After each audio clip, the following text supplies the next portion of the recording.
Hi guys, හැමෝම හොඳින් ඉන්නව නේද?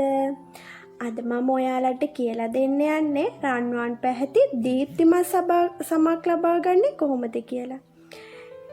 ඉතින් අපි බලමු අද පැක් එක කොහොමද හදාගන්නේ කියලා. අපි මේකට ගන්නේ වෙනිවැල් ගැට කුඩු. ඒ වගේම මී පැණි. වෙනිවැල් ගැට කුඩු මී පැණි ඒ වගේම මම වෙනිවැල් ගැට වලින් හදාගත්තු වතුර එක. ඒකේ තමයි මම අද මේ දෙක කලවම් කරන්න යොදාගන්නේ. මොකද වතුර උනත් ගන්න පුළුවන්. මේක ගත්තාම ප්‍රතිඵල පැටි. මේ විදියට මූණේ හොදට හැමතැනම ආලේප කරගන්නවා. මේකෙන් අපිට ලැබෙන ප්‍රතිඵල නම් බොහොමයි.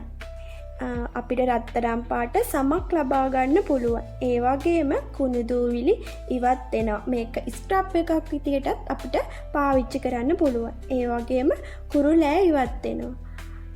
කුරුලෑම පාලනය කරනවා. අපේ සමේ තරුණ බව රැක දෙනවා.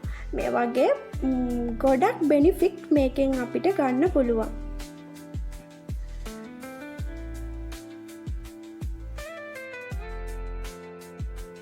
මේ තියෙන්නේ මම මූණ වොෂ් කරාට පස්සේ. බලන්න වෙනස කොහොමද කියලා ළමයි. මේ තියෙන්නේ මම වෙනිවැල් ගැට වලින් හදාගත්තු ඩ්‍රින්ක් එක. ඉතින් මේකෙන් ලේ ගමනාගමනය පිරිසිදු වෙනවා. ඔයාලත් ළමයි try කරලා බලන්න.